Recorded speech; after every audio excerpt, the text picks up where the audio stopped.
ada yang aneh di Republik ini. Yang kita harus mulai mereformasi kembali sistem pendidikan kita. Fokus, lugas, mencerahkan. Kita lihat nanti dia pukul-pukul tameng, ngomong-ngomong sembarangan, sembrono, seperti itu ya udah hal yang wajar. Memang dan polisi punya SOP, nggak boleh tindak langsung dan seterusnya. Saya coba ke belakang ini. Jalal sebagai pelaku yang sering demo gitu bilang. Terus kemudian polisi dengan segala aktivitasnya itu mereka diperintah oleh pimpinan untuk mengamankan demonstrasi. Kalau kita tarik panjang ke belakang, mereka punya orang tua, kita punya orang tua. Satu mahasiswa, mak pamit mak mau demonstrasi. Yang satu mungkin pamit, bu saya mau jaga orang demonstrasi. Dua-dua ibu ini sama-sama berharap anakku sehat-sehat lah, selamat-selamat lah gitu kan. Walau di lapangan kita nggak peduli tuh, seolah-olah kita anggap itu polisi aja tuh.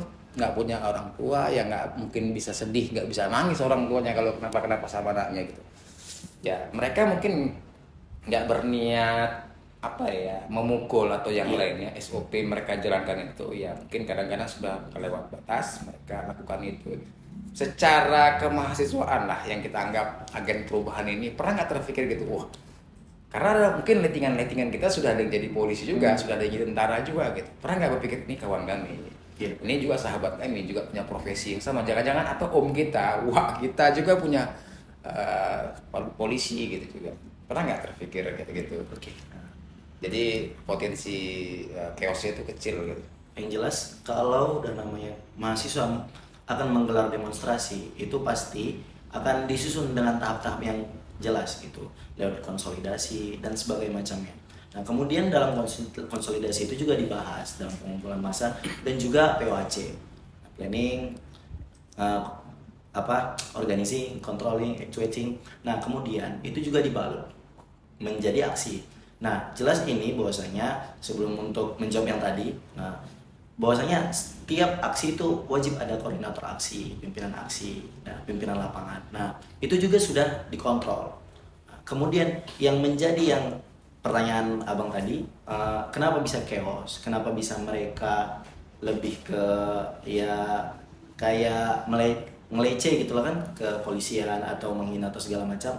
Nah itu di luar konteks. Nah maksudnya bahwasanya kita di sini juga bukan berarti membenarkan aksi-aksi yang mereka lakukan, tapi dalam satu komando yang jelas dalam gerakan mahasiswa kami fokus untuk menyampaikan aspirasi kami, dan di mana-mana juga aksi kami menyampaikan tuntutan dan agar tuntutan diterima dan tersampaikan terlepas dari tindakan chaos ataupun segala macam. Nah kalau kami memandangnya itu ya juga seperti yang dibilang Bang Yudi tadi, bahwasanya yang namanya kemarahan juga mereka juga ya ketika tersulut ada yang mengompori istilahnya itu kejadian. Nah yang kami permasalahkan di sini dalam setiap aksi itu ada namanya itu bagian mereka, kalau kami bilangnya itu penyusup, intel. Nah kita nggak tahu ini pihak mana dan kita nggak tahu mereka suruhan siapa. Yang polisi juga kita nggak tahu, belum kita pastikan. Juga ya mereka sering kejadian memancing dan ya, sering kami dapati mereka memantik dan mereka menyamar gitu. Nah sebenarnya di sini sangat disayangkan, untuk apa mereka menyamar dan mereka bergabung dalam aksi yang kami lakukan. Mereka berkerumun di dalamnya dan mereka yang memulai.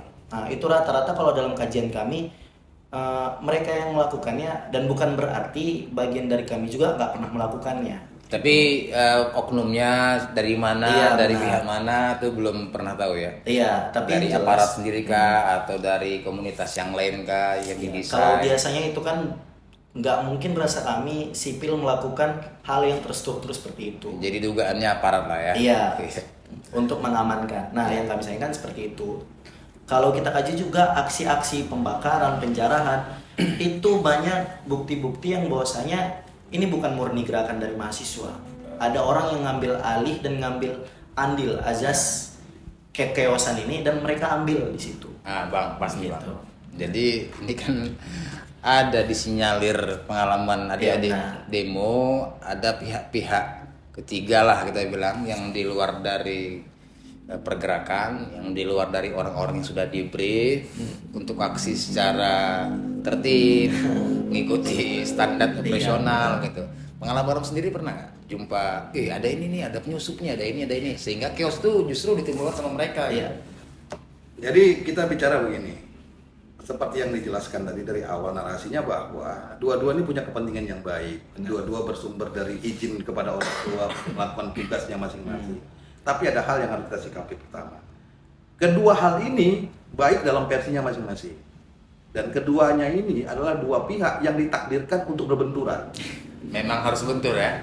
Memang harus berbenturan. Harus berbenturan. Karena di satu pihak adalah ingin menyampaikan aspirasinya, yang di satu pihak walaupun dengan bahasa melakukan tindakan pengamanan, tapi pengamanan yang mereka lakukan membatasi satu pihak ini untuk menyampaikan aspirasinya. Nah, ini ditakdirkan untuk berbenturan. Nah, karena ditakdirkan ini untuk berbenturan, maka perlu dicari metode mana untuk bisa kedua pihak ini tidak berbenturan tapi bisa berjalan beriringan.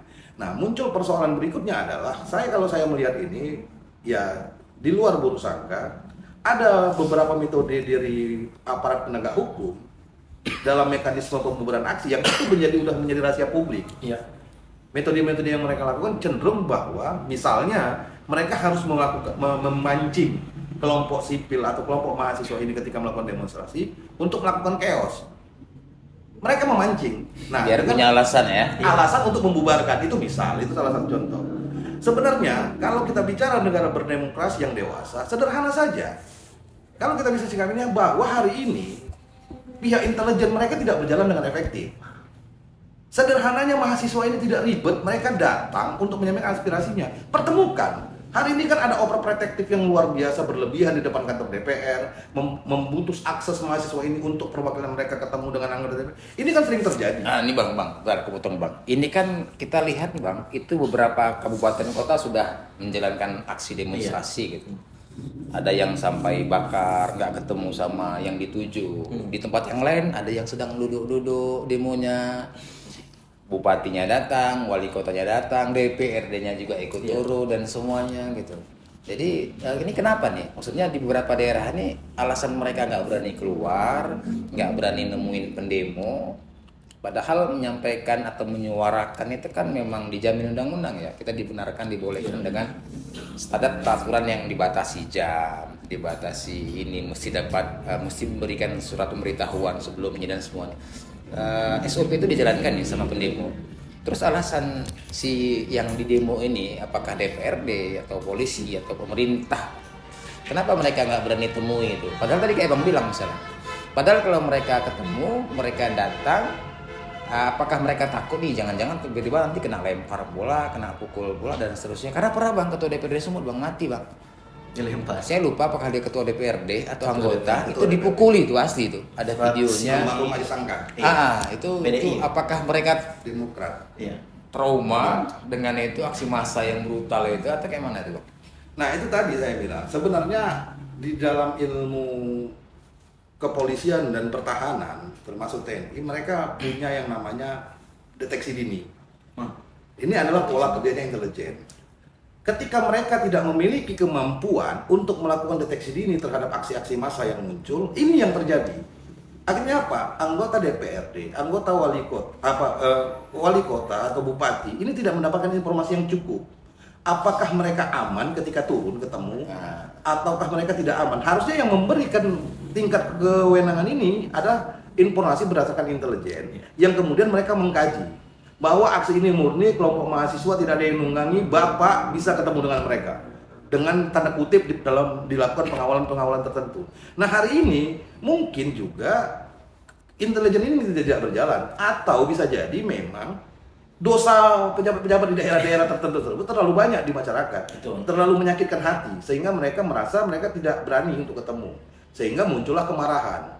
Karena apapun ceritanya, rakyat ini tidak akan bertindak anarkis kalau tidak ada pemicunya. Pasti ada yang memicu mereka. Nah, kemarahan-kemarahan ini perlu meredam. Kita bisa coba juga. Nah, seperti mungkin kita lihat kemarin di media sosial, Gubernur Jawa Barat dia turun. Iya, iya. Ketemu, walaupun akhirnya batal komunikasi dengan masyarakat karena kemarahan yang terlalu tinggi, saya yakin beliau itu mengabaikan data intelijen. Sampai kalau nggak salah pelipisnya kena lemparan kayu, akhirnya polisi melarang dia untuk langsung ketemu dengan. Nah, artinya kan proses-proses ini dia dapat nih data-data intelijen ini, sehingga dia berani mencoba untuk turun. Keputusan-keputusan yang dia ambil dengan pengamanan tertentu. Tapi saya yakin data-data ini tidak berjalan. Nah, tapi kalau faktanya bagaimana, itu memang perlu penyelidikan. Saya kira dalam hal ini tidak adil juga kalau kita menyalahkan seluruhnya kepada kelompok masyarakat. Tapi hari ini kepolisian harus benar-benar melakukan evaluasi terhadap kinerja mereka dalam melakukan pengamanan aksi sampai ini terjadi. Gitu. Karena ini sudah terlalu lama ini tidak terjadi. Di reformasi 98 kenapa ini terjadi? Itu menjadi bola liar. Hari ini kan ini belum menjadi bola liar. Kalau ini terus dibiarkan, percaya atau tidak, negara ini bisa dalam kondisi gawat di pemerintahan baru ini. Ini bisa menjadi bola liar yang sangat berbahaya. Gitu. Oke, terus gini, Lal. Ini fenomenanya kan unik nih. Kalau dulu kan masyarakat umum, sipil, mahasiswa ya, agen perubahan. Sekarang ada anak STM. Bahkan beberapa dinas-dinas itu menyurati sekolah-sekolah. Iya. Jangan lakukan aksi demonstrasi, nanti akan dapat ini dan seterusnya gitu. Dan fenomena ini diawali beberapa tahun yang lalu ya. Ya ketika itu ada STM mulai hadir di Senayan, terus kemudian merembet ke kabupaten kota yang ada, dan fenomena itu kembali muncul di 2025 di bulan Agustus ini juga kembali anak-anak STM yang notabene kita bilang bukan nggak boleh bersuara, semua orang kan berhak bersuara, tapi mereka masih dianggap orang-orang yang masih butuh bimbingan orang tua, secara usia belum matang dan seterusnya. Nah fenomena ini cuma aja lalu menangkapnya, kenapa kok tiba-tiba anak STM juga ikut, atau unsur-unsur pihak-pihak yang lain yang mungkin juga anak SMP juga ada 1-2 yang nimbrung gitu. Kira-kira kayak mana itu? Kalau kami menyikapinya dari segi mahasiswa sih, kami rasa ini bahwasanya ya ini isu nasional dan gerakan ini gerakan pure untuk kemasyarakatan, kemaslahatan. Jadi kalau adik-adik anak SMA, STM yang turun ke jalan, itu rasa kami itu hal yang positif. Positif maksudnya bukan berarti kami membenarkan tindakan-tindakan anarkis mereka. Karena mereka juga di usia segitu mereka mengalami usia yang sifatnya itu masa pubertas, peralihan antara keremajaan mereka dan kedewasaan. Jadi kalau kami menyikapinya itu hal yang positif. Kenapa? Bukan hanya kami saja yang menyuarakan, bukan hanya masyarakat sipil saja yang menyuarakan, tapi kaum-kaum terpelajar. Nah, bukan berarti mereka karena belum cukup umur, mereka juga nggak bisa berpikir bahwasanya ini salah. Nah, jadi selagi kegiatan-kegiatan yang mereka lakukan, mereka turun ke jalan untuk menyuarakan keinginan mereka, bahwasanya mereka mewakili masyarakat untuk agar aspirasi mereka didengar, itu hal yang baik-baik saja. Menurut kami hal itu hal yang baik. Bagi nih Bang.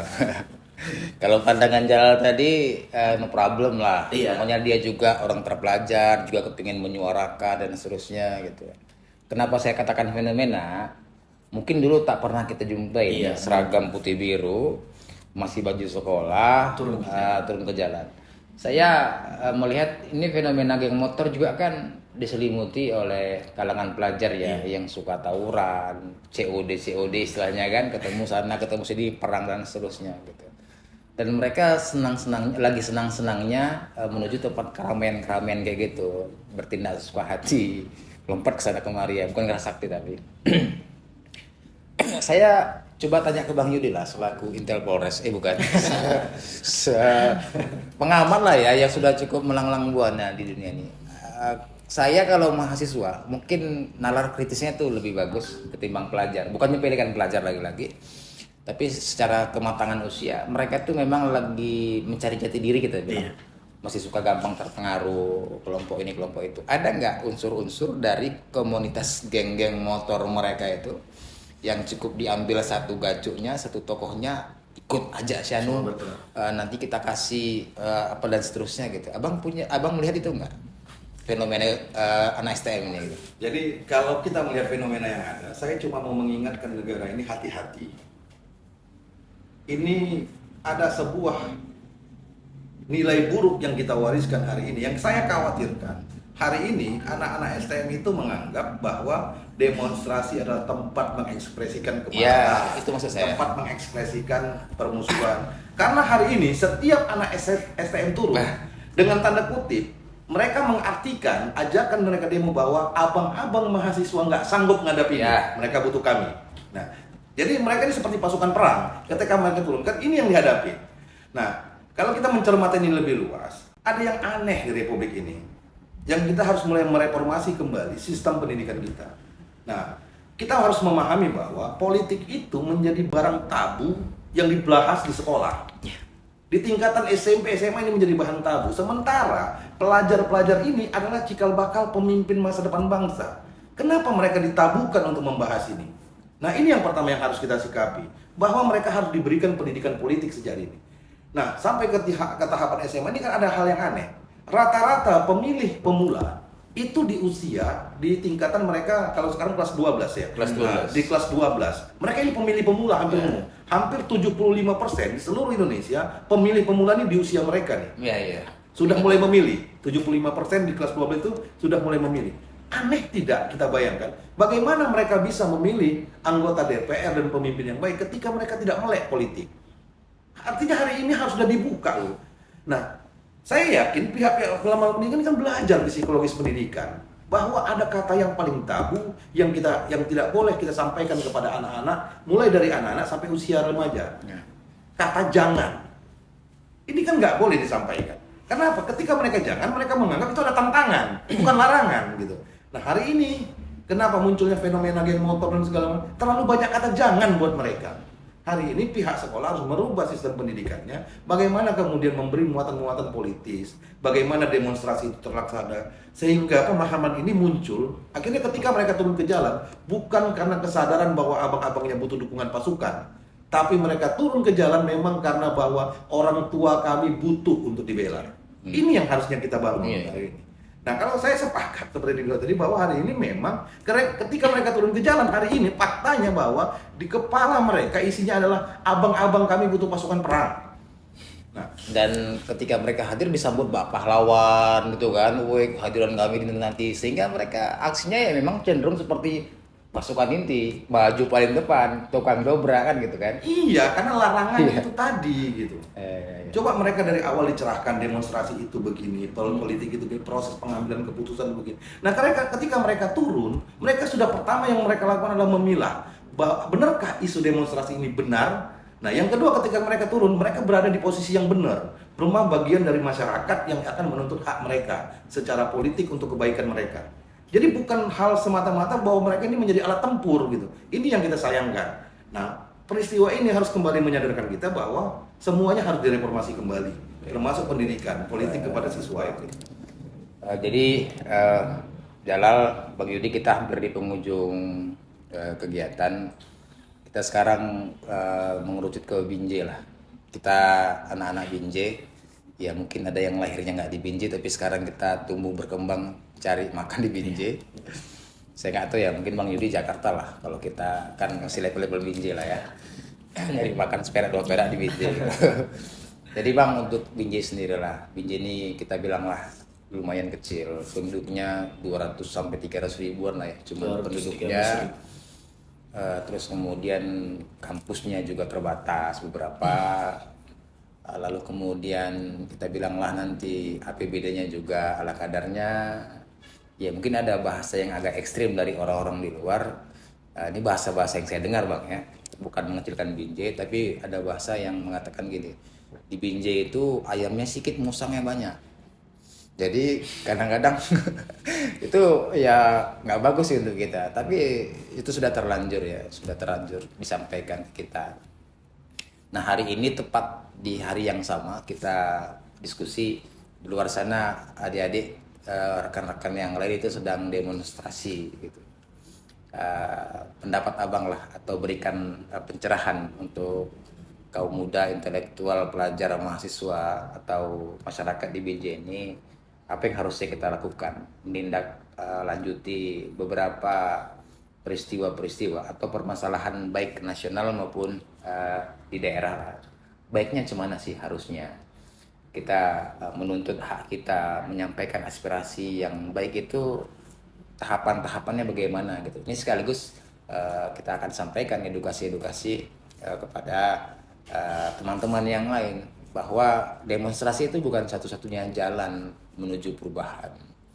Ya walau kadang-kadang jalan yang dipilih itu dengan berdemonstrasi, tapi kita butuhlah pencerahan lah dari senior-senior kita. Dan saya kira kalau seniornya macam Bang Yudi semua, kita agak lebih tercerahkan kan. Yeah. Kadang-kadang kan izinlah kami Bang, senior-senior ini kan banyak style-style Bang. Cuman suruh pasukan, pion-pion peluncur, pari angka, dia di belakang sendirian Bang. Ini gak bisa kita buktikan. Tapi fenomena ini terasa gitu ya, ada di kita. Abang lah selaku senior di Kota Binjai yang juga berkiprah di politik ini sudah banyak. Mestinya apa sih untuk Binjai lah? Untuk Binjai lebih baik, pemimpinnya bagus, kesejahteraan masyarakat ini semakin bagus, mestinya bagaimana gitu? Nah, yang pertama saya tidak tahu, mungkin buat pemerintahan Kota Binjai dan DPR-nya hal yang paling mereka syukuri adalah tidak terlalu banyak kampus di Binjai ini. Itu salah satu ya. Iya, jadi banyak mahasiswa itu yang berkuliahnya di Medan. Yes. Nah, justru kampus-kampus yang ada di Binjai, persentasinya mungkin ada 40% itu justru orang dari luar yang berkuliah di Binjai. Nah, sehingga dinamika perpolitikan dan dinamika aspirasi rakyat ini kepada mahasiswa itu agak terbungkus lah, karena agak lebih nyaman. Nah, ini mungkin hal yang mereka syukuri. Nah, saya sepakat bahwa demonstrasi itu bukan satu-satunya jalan bagi masyarakat. Jadi kalau kita bicara negara ini dibangun oleh founding father kita itu dengan sangat sempurna. Nah, cuma terkadang kesempurnaan ini tidak kita sadari. Yang pertama harus kita pahami benar bahwa partai politik itu hadir sebagai langkah pertama bagi masyarakat untuk menyuarakan aspirasinya. Ini tanggung jawabnya partai politik. Jadi nggak bisa kita pungkiri bahwa setiap anggota DPR itu duduk, mereka dipilih oleh rakyat. Walaupun kita bicara hari ini sistemnya berantakan, saya sepakat. Hari ini yang harus dibenahi itu adalah sistem pencalekan itu untuk meletakkan perwakilan rakyat itu yang harus kita evaluasi bersama. Nah, tapi secara gambaran umum bahwa partai politik ini secara bernegara ini merupakan langkah aspirasi rakyat pertama. Contoh sederhana, setiap orang memilih perwakilannya. Nah, secara tidak langsung dia adalah bagian dari partai politik itu. Ketika perwakilannya punya persoalan, dia lapor nih ke partai politik. Itu orang yang kupilih, itu tidak benar. Aku mau kalian panggil. Nasihati dia, aku mau ini dilakukan dengan benar. Kalau tidak, kita duduk di sini. Ada evaluasi di internal partai politik. Karena fungsi partai politik ada di negara ini, selain mengumpulkan suara, adalah memberikan proses edukasi politik kepada masyarakat. Itu yang nggak jalan ya, Pak? Ini yang tidak berjalan hari ini. Ya? Iya, edukasi politik ini. Nah, hari ini dengan fenomena kita bukan cuma sekedar di sini, tapi di Indonesia. Hari ini yang langkah yang harus paling pertama dilakukan adalah semua ketua partai politik harus muncul hari ini membuat pernyataan sikap, mengevaluasi seluruh anggota DPR RI, DPRD provinsi dan DPRD kabupaten kotanya. Mereka harus melakukan tindakan evaluasi ini. Bahwa hari ini mereka harus siap bahwa ada beberapa anggota DPRD itu yang menyakiti hati rakyat. Ini harus dievaluasi. Ini kewenangan ketua-ketua partai politik. Nah, di sini partai politik itu harus kembali membantu pemerintah untuk memulihkan kepercayaan masyarakat kepada DPR. Karena untuk membubarkan DPR itu hal yang sangat sulit buat saya rasa, karena itu bagian dari konstitusi bernegara. Tapi hari ini ketua partai politik harus melakukan langkah cepat agar fungsi mereka sebagai partai politik, juga fungsi DPR ini cepat dapat dipulihkan dengan segera. Evaluasi itu semua anggota DPR. Jangan paksa anggota DPR itu mengundurkan diri sendiri. Kenapa? Karena ketika mereka mengundurkan diri, itu akan muncul image di masyarakat, mereka ketakutan. Bukan karena peran penting dari partai politik yang mengevaluasi kinerja orang-orang yang mereka calonkan. Nah, mungkin itu dari saya. Gitu. Jalan sendirilah, sekaligus closing statement lah dari untuk Binjai sendirilah.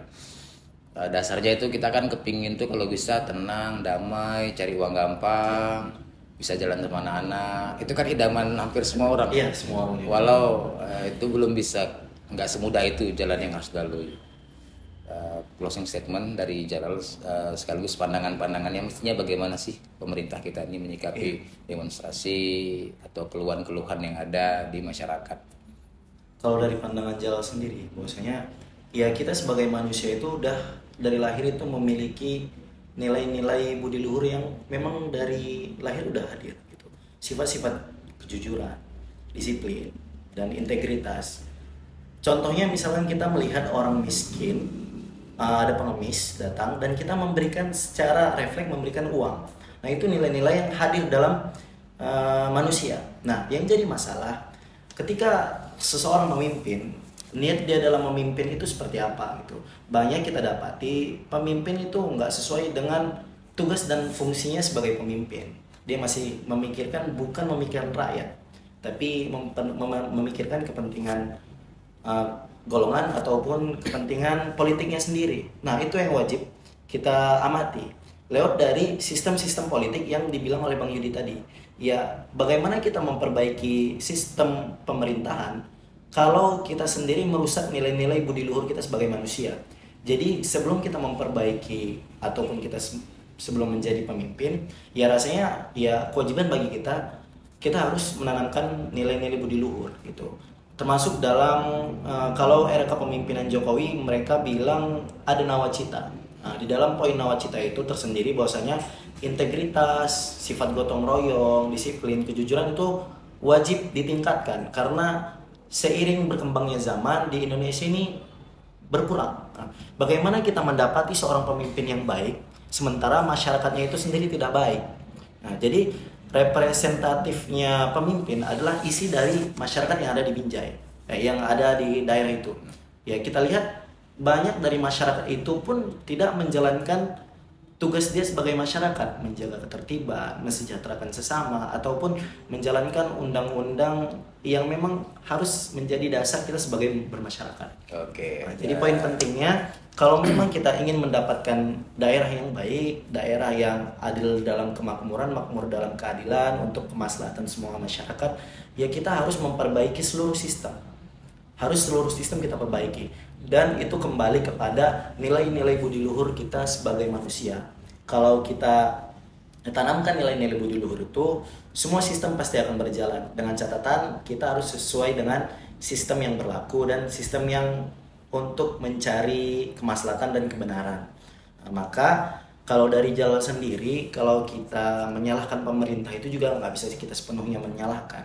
Kita juga bisa introspeksi diri, kita lihat masyarakat kita lihat pemuda-pemuda, apakah masyarakat itu layak mendapatkan pemimpin yang baik, atau pemimpin yang baik itu sendiri pun ya sudah melakukannya, tapi masyarakatnya nggak mau, gitu. Jadi, tapi dalam satu hal, pemimpin harus, kalau dari kata orang Belanda, leiden is legend. Pemimpin harus berkorban. Kalau ada pemimpin yang tak mau berkorban, itu bukan pemimpin namanya.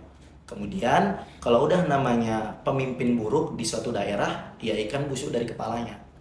Nah, jadi kalau kita mendapati pemimpin yang buruk, ya berarti masyarakatnya juga buruk. Oke. Gitu. Mungkin sedikit lah saya tambahkan. Iya boleh.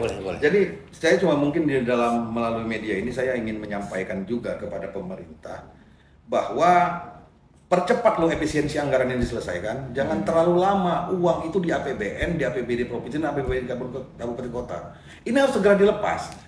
Hari ini kemarahan muncul karena sulitnya masyarakat mencari rezeki. Karena kita memahami ada sistem keuangan yang membatasi jumlah uang yang beredar di sebuah negara. Hari ini ketika kas negara, kas DP provinsi dan kas kabupaten kota masih menyimpan uang kas, hari ini masyarakat tuh jumlah uang yang beredar di masyarakat sangat sedikit. Sehingga mereka bergerak macam manapun giginya mencari uang, uangnya nggak ada. Karena biasanya ini fenomena yang sering saya amati bahwa proses ini selalu terjadi dimulai Januari sampai Maret. Ini akan kesulitan masyarakat mencari uang. Kenapa? Karena seluruh uang ini masih di kas negara dan di kas daerah, di kas pemerintah lah. Nah hari ini karena faktor efisiensi anggaran sampai bulan sekarang, ini uang ini masih ada di kas masing-masing. Karena masih dalam kajian efisiensi. Segera dilepas.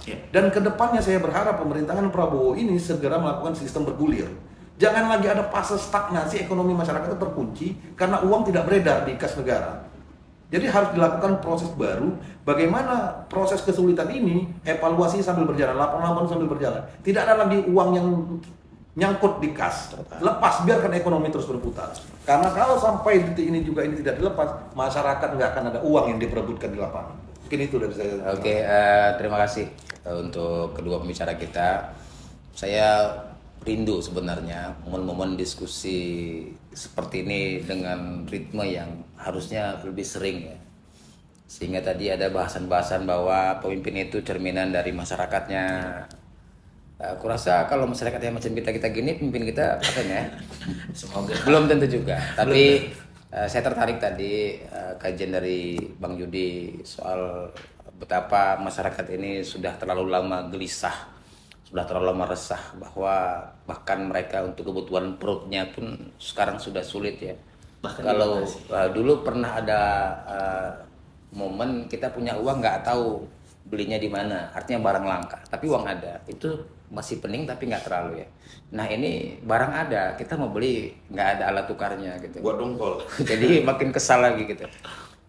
Bahwa dikatakan juga ada istilah dari Jalal tadi, ikan itu busuk dari kepalanya, maksudnya wali kota ya. Iya. Busuk ya. Ya wali kota mana lah nggak tahu kita yang busuk tadi. Tapi ya benar juga bahwa ikan yang busuk itu jangan kasih darah. Kalau dikasih darah dia segar sementara, tapi ya harus dipotong kepalanya dan dibuang ganti yang baru. Jadi jangan lupa 2029. Enggak ya, diperpanjang. Ini agak bonus nampaknya. Pemimpin daerah ini agak dapat bonus karena diperpanjang dia, enggak di 2029. Kabar terakhir apakah nanti akan berubah? Kita belum tahu. Sekali lagi terima kasih untuk kedua pembicara kami. Mudah-mudahan masih mau besok diundang. Cuman minum-minum es, duduk sederhana dengan tema atau kajian-kajian yang lain yang mungkin masih banyak bisa kita gali bersama-sama. Dan salam Bang Yudi untuk rekan-rekan Partai Bulan Bintang, mudah-mudahan sukses, target kursi 5 kursi. Amin. Setiap kabupaten kota terwujud, ini bisa jadi caleg PBB. No mahar ya. Jadi asli cari orang yang kredibel, jalan sukses kegiatannya, S2-nya semoga lancar-lancar. Dan salam juga ke adik-adik, jangan anarkis yang hari ini demo. Tetap kedepankan bahwa nilai-nilai intelektual itu, adab-adab itu tetap mesti kita jaga. Walau mungkin jika keadaan maksa ya, itu namanya darurat ya. Dalam kajian fikih Islam tuh dibolehkan juga ya, namanya sudah darurat. Demikian teman-teman sekalian, para pemirsa podcast Titik Terang. Kita akan ketemu di episode selanjutnya. Podcast Titik Terang, fokus tugas dan mencerahkan. Assalamualaikum warahmatullahi wabarakatuh. Seru. Fokus, lugas, mencerahkan.